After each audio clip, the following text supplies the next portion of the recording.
नमस्कार, स्वागत है दोस्तों आप सभी का एक बार फिर से। दोस्तों LIC मेंस के पेपर डिस्कशन का सेशन चल रहा है। डिटेल में हम लोग क्वेश्चंस को डिस्कस कर रहे हैं। दोस्तों लास्ट जो हमने क्वेश्चन नंबर 1 to 10 किया था उसी का कंटिन्यूएशन आज हम लोग कर रहे हैं। आप देखें कि क्वेश्चन नंबर 11 जो है आपके सामने है और ये क्वेश्चन इस तरह के क्वेश्चन जैसे कि मैंने पहले बताया बहुत ज़्यादा आते हैं और इस तरह के क्वेश्चंस में आपको जो है चूज द राइट आंसर ये आपका है भाई। 5 आपके ऑप्शंस हैं, 4 वाला इसमें नन है। ABCD आपके सामने दिए हुए हैं, आपको बस ये बताना है कि किसके अंदर एरर है या किसके अंदर एरर नहीं है या ऑल आर इनकरेक्ट है ना। तो हेडिंग जो है इसकी ये है आपकी चूज द करेक्ट सेंटेंस। ठीक है, बस सेंटेंस जो है करेक्ट वाला सेंटेंस आपको चूज करना है। ठीक, चलिए क्वेश्चन नंबर देख लेते हैं। ए वाला पार्ट हम लोग देख लेते हैं। ए आपके सामने है the Mughal era history of foreign invaders being taught in school remind one of the days of slavery.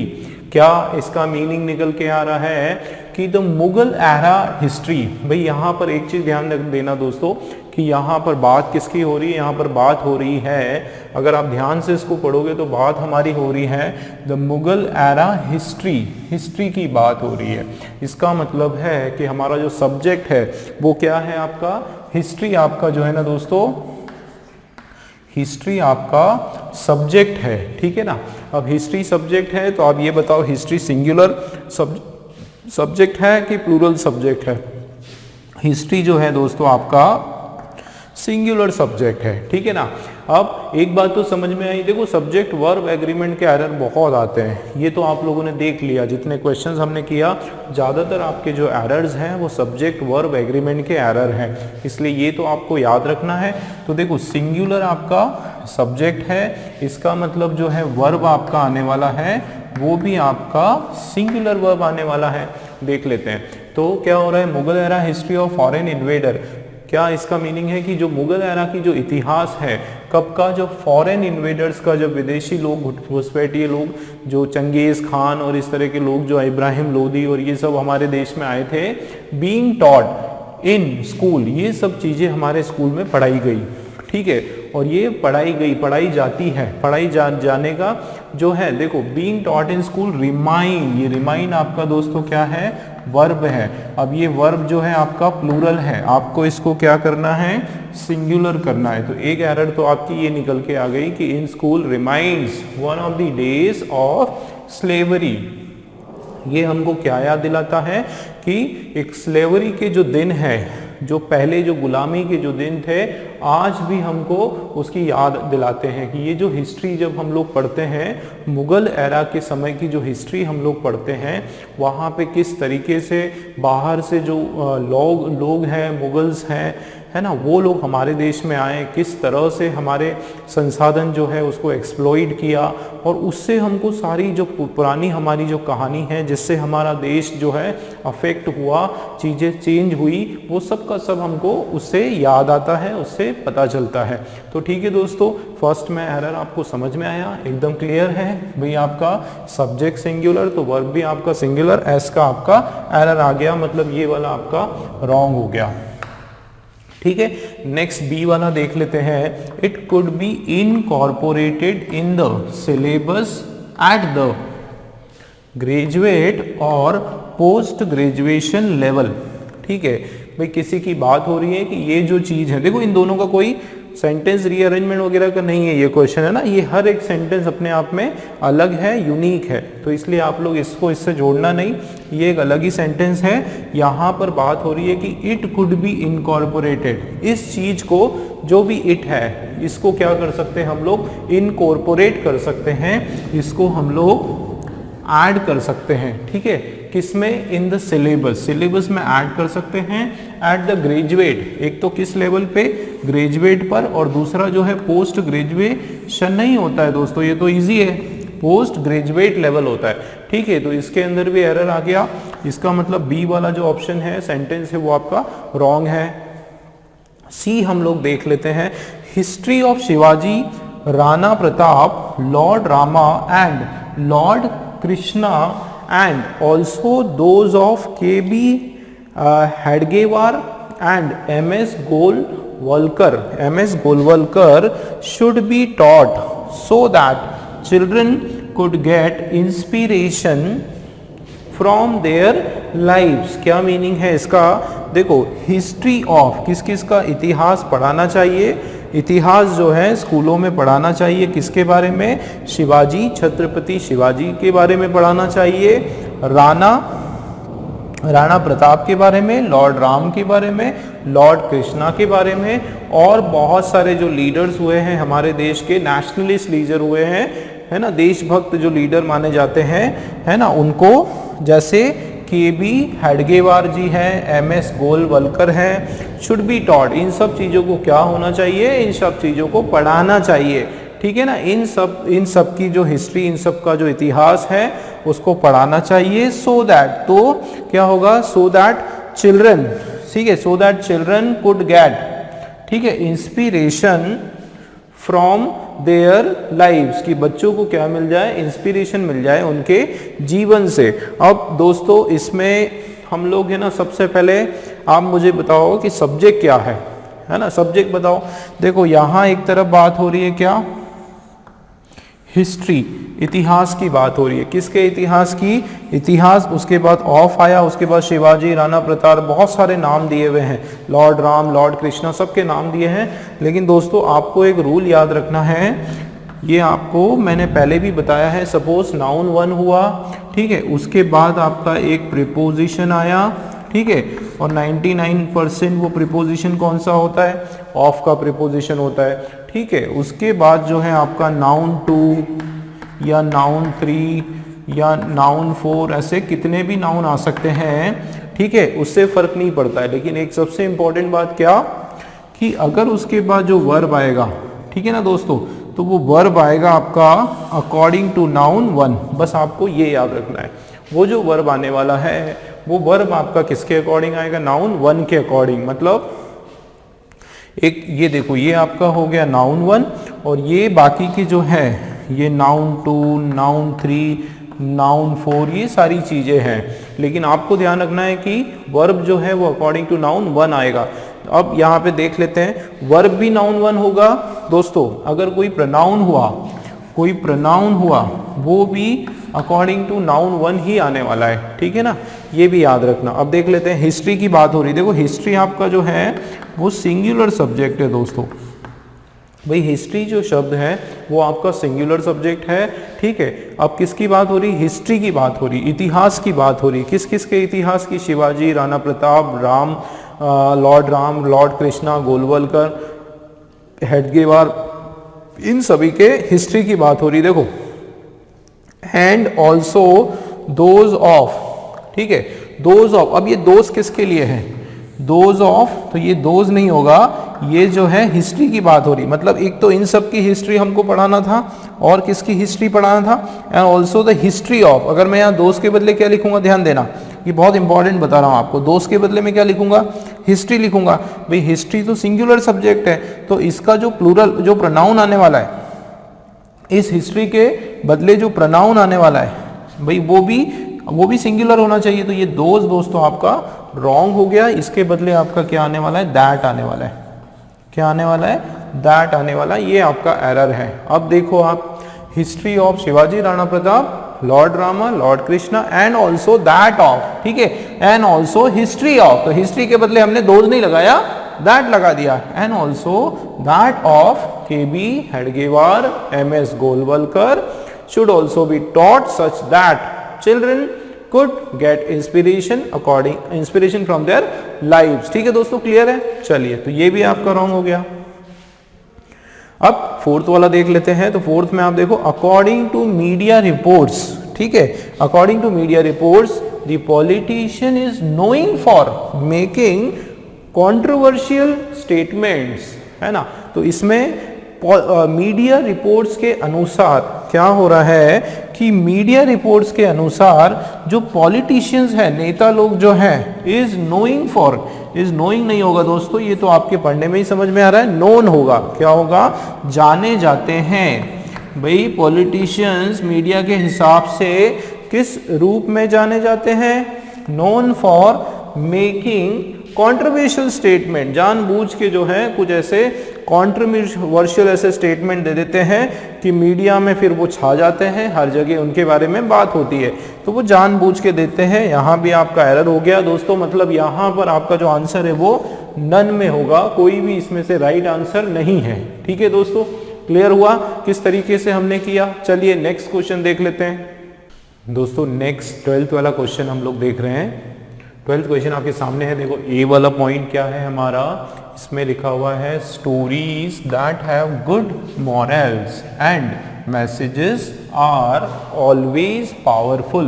क्या इसमें बात हो रही है कि कहानियाँ, ऐसी स्टोरीज जो बहुत अच्छे, जिसके अंदर मॉरल्स हैं। मॉरल का मतलब होता है लेसन्स, गुड लेसन्स। भाई दोस्तों एक चीज देखो, मॉरल्स जो वर्ड है इसी का मतलब होता है आपका गुड लेसन्स है। ठीक है, अब मॉरल्स अपने आप में गुड लेसन्स है, तो आप मुझे बताओ कि यहाँ पर गुड लिखने की जरूरत है या नहीं है? खैर हम लोग डिस्कस करेंगे, पहले समझ लेते हैं कि स्टोरीज जो है जिनके पास अच्छे मॉरल्स हैं, अच्छे, जिनके अंदर बहुत अच्छे अच्छे मैसेजेस हैं, कुछ सीखने को है, कुछ वैल्यूज़ है और मैसेजेस हैं, ये ऑलवेज पावरफुल। ऐसी स्टोरीज जो है वो हमेशा पावरफुल होती है। मॉरल्स जो स्टोरीज होती हैं वो हमेशा पावरफुल होती हैं। अब इसमें देख लेते हैं कि इसमें कोई प्रॉब्लम है या नहीं है। तो जैसे कि मैंने बताया कि दोस्तों मॉरल का मतलब ही होता है, याद रखना, मॉरल जो होता है, मॉरल वैल्यूज का मतलब या मॉरल स्टोरीज या मॉरल्स का मतलब होता है कि अच्छे लेसन, मतलब वो जो गुडनेस की बात है, जो काइंडनेस की बात है, वो तो ऑलरेडी इस शब्द के अंदर ही होता है। मतलब हमको यहाँ पर अलग से गुड लगाने की जरूरत नहीं है। ठीक है ना, तो ये आपका एरर निकल गया। इसका मतलब ए वाला जो है ये आपका एरर वाला है, रॉन्ग है इसमें। दूसरा देख लेते हैं हम लोग। In fact it's crazy just how powerful a 200 word story can be. इसका क्या मीनिंग है? इनफैक्ट इट्स क्रेजी, मतलब इनफैक्ट का मतलब है कि हकीकत में, सच्चाई में। ठीक है, सच्चाई में किस तरीके से? इस तरह से बोलते हैं ना कि अगर सच कहें तो,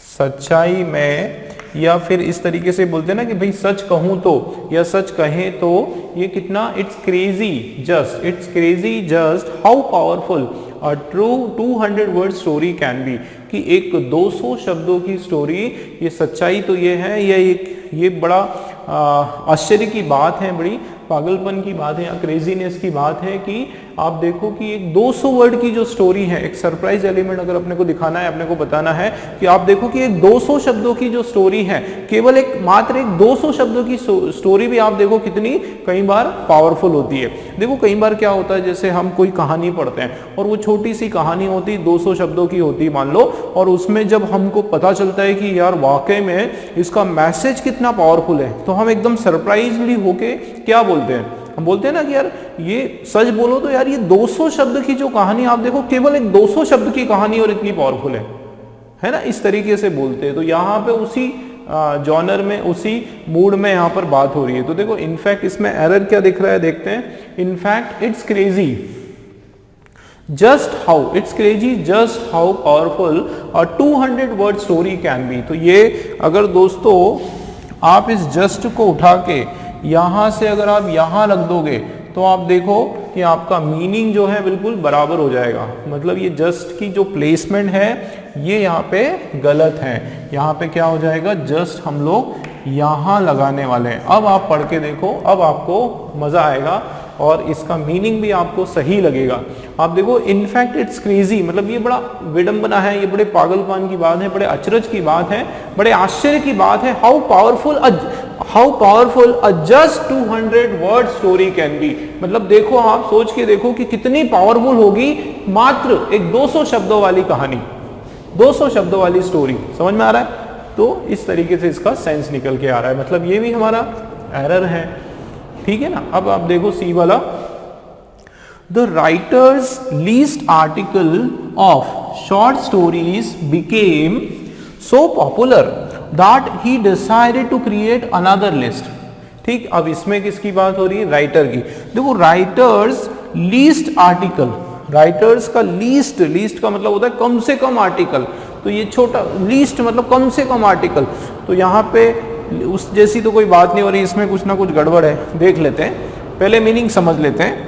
तो writers list article of short stories, तो उसका जो आर्टिकल्स है किसका? शॉर्ट स्टोरीज का, बिकेम सो पॉपुलर, वो इतना पॉपुलर हो गया कि he decided to create another list, उसने फैसला किया, मतलब उसने जो आर्टिकल लिखा होगा शॉर्ट स्टोरीज का वो इतना पावरफुल हो गया कि अब उसने निर्णय किया कि मैं क्या करने वाला हूं, मैं एक और आर्टिकल लिखने वाला हूं। ठीक, तो यहां पर दोस्तों आपको समझ में आ रहा है भाई लीस्ट तो होगा नहीं, लास्ट आर्टिकल की यहां पर बात हो रही है। ठीक है ना, आप देखो the writers last article of short stories, जो शॉर्ट स्टोरीज का उसका जो सबसे आखिर का जो आर्टिकल था वो इतना पॉपुलर हो गया कि बाद में उसने क्या करा, डिसाइड किया कि वो एक नया लिस्ट बनाने वाला है, नया आर्टिकल लिखने वाला है।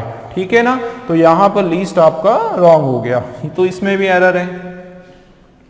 डी वाला दोस्तों आप देखो, some of the stories are so basic that they most likely have featured in children's books somewhere।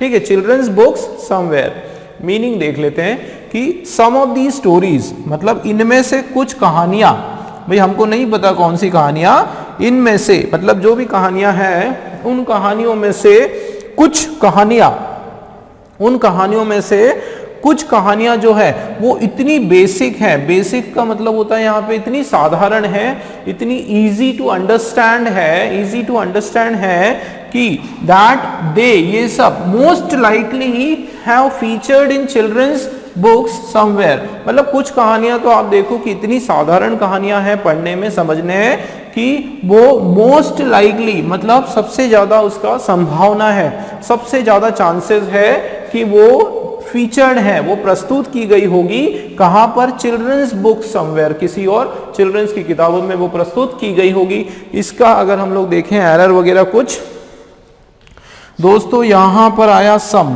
ठीक, सम जो है आपका एक प्लूरल वर्ड है, एक बात याद रखो, सम जो है आपका प्लूरल वर्ड है। उसके बाद आया ऑफ, अगर इसको हम नाउन माने तो ये दोस्तों आपका प्लूरल नाउन है। उसके बाद जो है आपका ऑफ का प्रीपोजिशन है। ठीक है ना, तो ऑफ प्रीपोजिशन है। उसके बाद ये भी आपका दी स्टोरी जो है ये भी आपके प्लूरल नाउन है। तो जैसे कि हमने पढ़ा था कि नाउन वन, उसके बाद आपका ऑफ का प्रीपोजिशन, और उसके बाद जो है आपका नाउन टू या नाउन थ्री जो भी हो, वर्ब हमेशा आएगा, वर्ब हमेशा आएगा किसके अकॉर्डिंग? अकॉर्डिंग टू वर्ब आपका आने वाला है नाउन वन। तो दोस्तों वर्ब आएगा, आपका जो वर्ब आने वाला है वो आएगा अकॉर्डिंग टू नाउन वन। ठीक है, अब देख लेते हैं हमारे पास क्या लिखा हुआ है। देखो सम ऑफ दी स्टोरीज, तो मतलब इसके अंदर सम आपका जो है वो नाउन वन है, और ये दी स्टोरी जो है वो नाउन आपका टू हो गया। ठीक है ना, इसका मतलब जो वर्ब आने वाला है, अब देख लेते हैं कि some of the stories are, यहाँ पे क्या हो गया? आर, ये आपका प्लूरल वर्ब है, और आपका नाउन जो है फर्स्ट वाला वो भी आपका प्लूरल नाउन है। इसका मतलब यहाँ पर कोई स्ट्रक्चर में एरर नहीं है, सब्जेक्ट वर्ब के एग्रीमेंट में जो है आपका कोई प्रॉब्लम नहीं है। अब देख लेते हैं कि some of the stories are so basic, इतनी साधारण है, दैट की, है ना, दैट दे, अब स्टोरीज की बात हो रही है, स्टोरीज के लिए दे बराबर है दे मोस्ट लाइकली, सबसे बहुत संभवतः जो है, संभवतः दे हैव फीचर्ड, तो यहां पर आपका हैव के बाद वर्ब का थर्ड फॉर्म, इसके अंदर कोई प्रॉब्लम नहीं है। They have featured in children's books, बच्चों की किताबें कहीं पर, समवेयर, तो समवेयर की जो प्लेसमेंट है वो भी बराबर है। इसका मतलब दोस्तों ये जो डी वाला है ये आपका राइट सेंटेंस है। ठीक है ना, डी वाला राइट सेंटेंस, नन का ऑप्शन होगा नहीं। ठीक है दोस्तों, क्लियर हुआ किस तरीके से हमने किया? तो आपका डी वाला जो है वो आपका राइट आंसर है। चलिए नेक्स्ट क्वेश्चन देख लेते हैं जल्दी से। दोस्तों प्रस्तुत है क्वेश्चन नंबर 13 आप लोगों के सामने। देखो ए का जो पॉइंट है क्या मीनिंग निकल के आ रहा है कि the longer the demon lived, demon का मतलब होता है शैतान, ठीक है, तो डीमन यहाँ पे शैतान, शैतान या फिर हैवान या फिर कोई राक्षस, इस तरीके से उसकी बात हो रही है। तो लॉन्गर द डीमन लिव, जितना लंबा ये डीमन जो है, ये शैतान ये जिंदा रहेगा, the more bile he was becoming, देखो the more bile he was becoming, bile का मतलब होता है क्रूर, एकदम राक्षसी उसका स्वभाव, तो उतना ज़्यादा वो क्रूर होने वाला है, उतना ज़्यादा वो जहर उगलने वाला है, इस तरीके से bile he was becoming and more poisonous were his word, और उतने ही ज़्यादा मतलब वो स्वयं भी इतना क्रूर होगा, इतना जहरीला होगा, और उससे एक्सक्यूज मी उतने ही जो है उसके पॉइजनस, उसके जहरीले उसके शब्द होंगे। अब हम लोग देख लेते हैं इसके अंदर कुछ एरर है कि नहीं। देखो यहाँ पर क्या क्या सेंस आ रहा है, the longer the demon live, कि जितना लंबा है ना, जितनी देर तक वो डेमन जीवित रहेगा, ध्यान देना, the more bile he was becoming, यहाँ पे शुरुआत देखो आप कैसी आ रही, कॉमा के बाद द मोर बाइल, द लगा हुआ है दोस्तों, the more bile he was becoming and more poisonous he his word, तो यहाँ पर जो है अगर यहाँ जो फॉर्मेशन है आपका द का, ध्यान देना, the more bile he was becoming और उसके बाद एंड आया, तो दोस्तों एंड के अंदर एकदम सेम सेंस के, सेम वेटेज के सेंटेंस आते हैं, मतलब यहाँ पर भी आपका जो है द लगाएंगे, ठीक है ना, यहां पर भी हम लोग द लगाएंगे, the more bile he was becoming and the more poisonous were his words, ठीक है, इसमें एरर निकल गया, मतलब ए वाला जो है हमारा करेक्ट ऑप्शन, करेक्ट सेंटेंस नहीं है। बी हम लोग देख लेते हैं, people have been coming to the wise man, लोग जो है वो किसके पास आ रहे हैं, वो आ रहे हैं वाइज मैन के पास, वाइज मैन का मतलब होता है कोई बुद्धिजीवी, कोई ज्ञानी व्यक्ति या कोई साधु संत, है ना, कोई साधु या कोई संत महात्मा, कोई साधु, उनके पास आते हैं कोई भी किसी प्रकार की सजेशन या हेल्प लेने के लिए। कंप्लेंड, ध्यान देना, complained about the same problem every time, तो बहुत सारे लोग जो हैं साधु संतों के पास, अच्छे बुद्धिजीवियों के पास आते हैं और वो complained about the same problem every time, हमेशा एक ही प्रॉब्लम के बारे में कंप्लेन करने के लिए, तो ये कंप्लेंड नहीं, कंप्लेनिंग, क्या करते हैं वो वाइस मैन के पास आते हैं और एक ही प्रॉब्लम को हर बार बार कंप्लेन करते हैं, हमारा मन नहीं लगता है, हमारे कामकाज ठीक से चल नहीं रहे, हमारे बच्चे पढ़ नहीं रहे, इस तरह का एक ही जैसे प्रॉब्लम को बार बार लेकर आ जाते हैं, तो वहां पर कंप्लेन नहीं होगा दोस्तों, ING लग जाएगा, ठीक है ना। नेक्स्ट देख लेते हैं सी वाला हमारा, why are you always crying about the same problem when you can't laugh at the same joke over and out, over and out तो कुछ और ही चीज बता रहा है हमको, देख लेते हैं फिर से। देखो why are you crying about the same problem, भाई एक सजेशन दे रहे हैं, ठीक है, कि एक ही परेशानी के लिए भैया बार बार क्यों रोते हो, है ना, बोलते हैं ना कि एक कोई एग्जाम में मान लो एक बार वो अच्छे नंबर स्कोर नहीं कर पाया, तो अब नहीं कर पाया तो नहीं कर पाया, अब उसके लिए बार बार रोना, बार बार उसको सोचना, बार बार उसी के बारे में सोचते रहना, उससे फायदा क्या है ना। तो why are you always crying about the same problem, एक ही प्रॉब्लम के चक्कर में क्यों पड़े हो, जीवन बहुत बड़ा है, आगे बढ़ो, है ना। अच्छा उसका देखो, when you can't laugh at the same joke, एक जोक मान लो अब मैं आपको कोई जोक सुनाता हूँ, ठीक है ना, और वो जोक सुनाता हूँ और वो जोक पे एक बार तो हंस दोगे, अब दूसरी बार भी वही जोक सुनाता हूँ, तीसरी बार भी वही जोक सुनाता हूँ, तो हंसोगे क्या, बोलोगे सर बोर हो गए, है ना। तो उसी तरीके से जब एक प्रॉब्लम पर, जब एक ही जोक पर बार बार हम लोग नहीं हंसते, तो एक ही प्रॉब्लम पर बार बार भैया क्यों रिपीट करते हो, है ना, तो ये नहीं करना है। लेकिन यहाँ देखो क्या फॉर्मेशन हो रहा है, over and out, over and out तो ये होता है कि भैया the case was finalised, over and out, the court has adjourned, over and out. Over and out कब यूज करते हैं, जब हमको बोलना है टू फिनिश, ठीक है, कोर्ट जो है वो खत्म हो गई, फिनिश हो गई, चलो सब बंद करो, ओवर एंड आउट। तो यहाँ पर जो है same joke over and out नहीं होगा दोस्तों, यहाँ पर जो है आपका अगेन एंड अगेन होगा, क्या हो जाएगा, अगेन एंड अगेन आपका जो है सही फॉर्मेशन है, ठीक है ना, अगेन एंड अगेन, ये आपका जो है सही फॉर्मेशन है, ठीक है ना, अगेन एंड अगेन। चलिए, तो क्लियर हुआ ये, इसमें आपका लास्ट में एरर है, तो ये भी आपका जो है राइट नहीं है। चलिए, तो सी वाला हमारा रॉन्ग हो गया।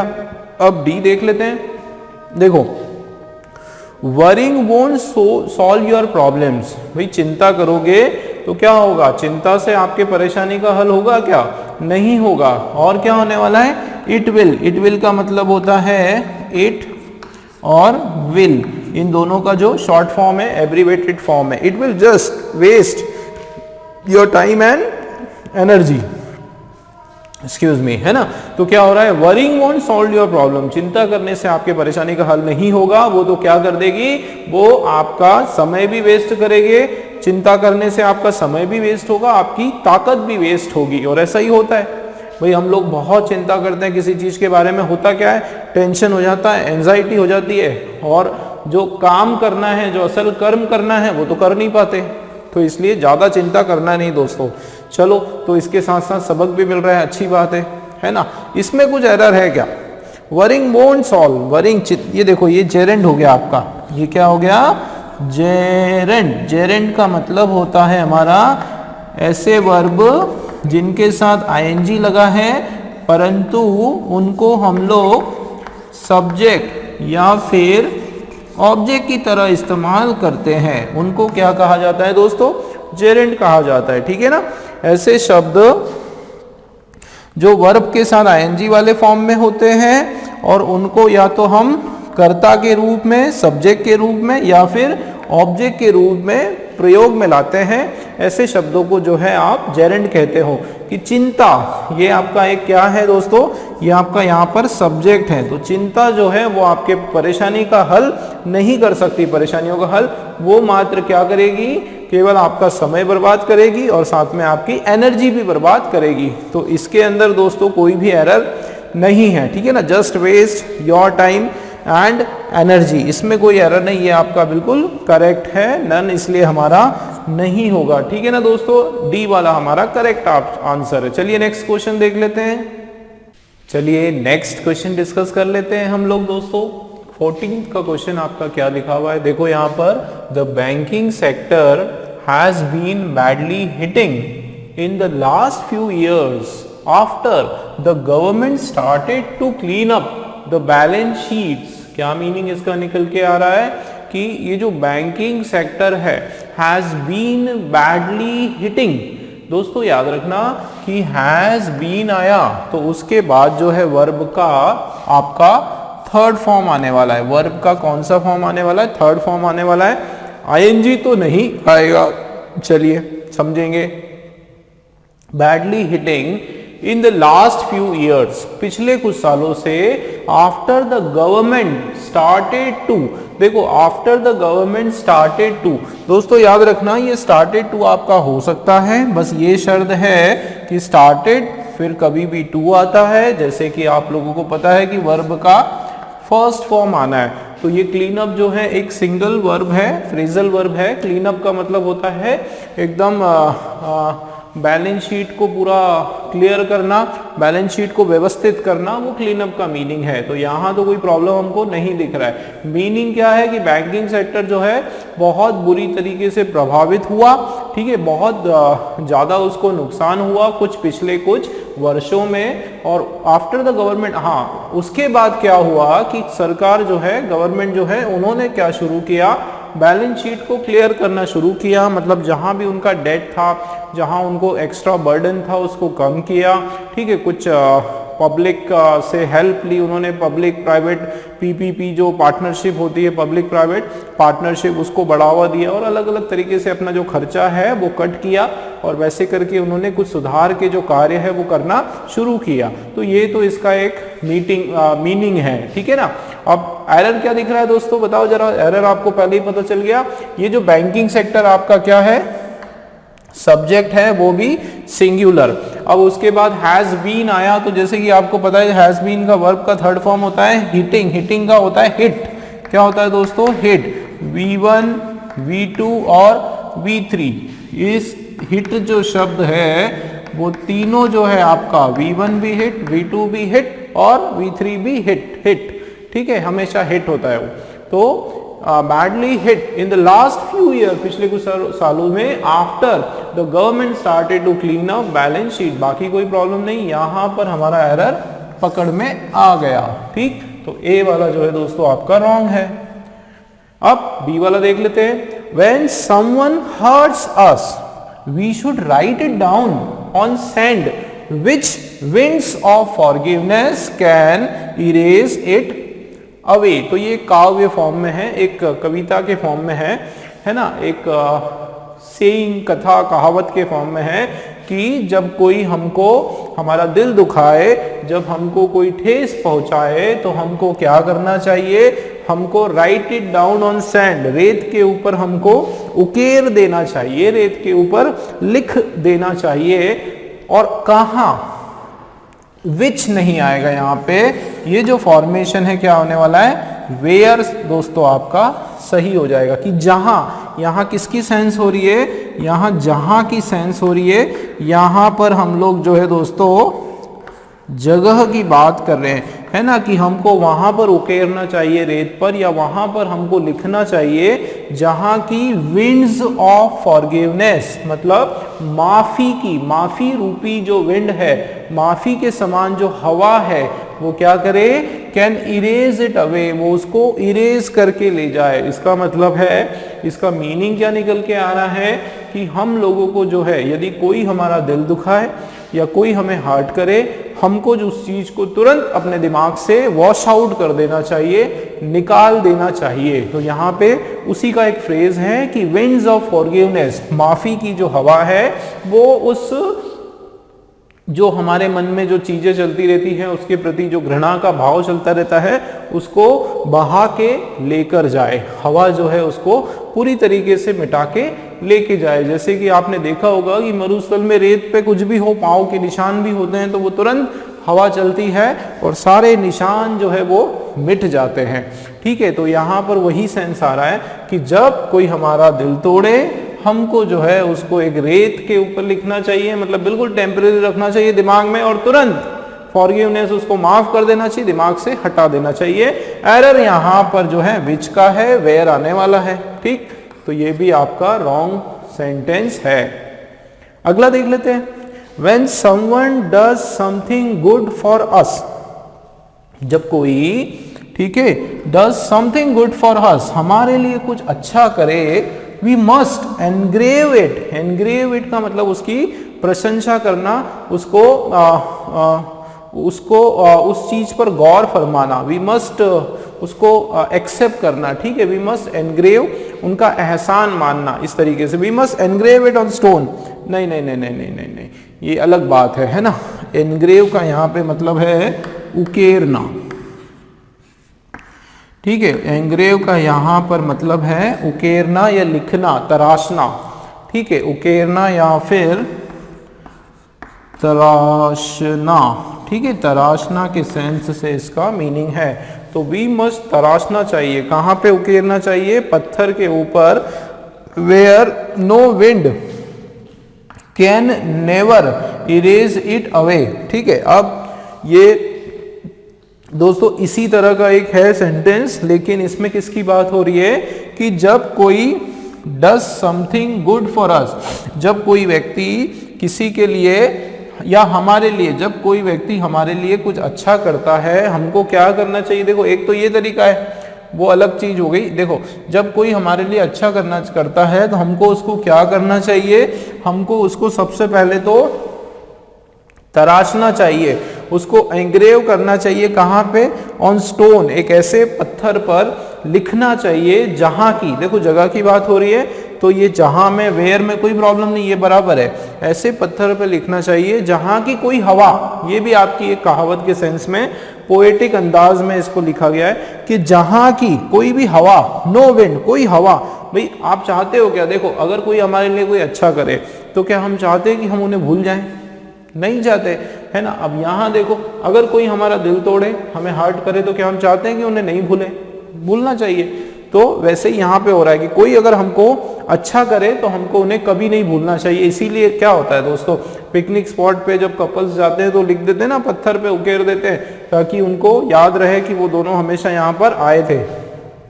उसी तरीके की बात हो रही है कि कोई अगर हमारे लिए अच्छा करे तो उसकी जो बात है, उसकी जो अच्छाई है हमारे प्रति, उसको कभी नहीं भूलना चाहिए। हमको क्या करना चाहिए, we should engrave on stone पर लिख देना चाहिए, जहां की कोई भी हवा can never erase it away. अब ध्यान दो, वेयर नो हवा, when no wind can never, तो ये गड़बड़ कहां हो गई, नो के साथ नेवर नहीं आएगा। No wind can erase it away, ये या तो ये हो सकता है ना, वेयर नो विंड, क्योंकि दो नेगेटिव, देखो ये भी नेगेटिव ये भी नेगेटिव, दो नेगेटिव नहीं आएगा, तो या तो ये हो सकता है no wind can erase it away, ठीक है, या हो सकता है no wind can ever erase it away. कोई भी हवा जो है कभी भी उसको इरेज करके लेके जाए नहीं लेके जाए, ठीक है। No wind can ever erase it away, क्योंकि आप नो नेवर लगाओगे तो वो तो वापस नो नेवर का मतलब हो जाएगा कि ऐसा होना चाहिए, ठीक है।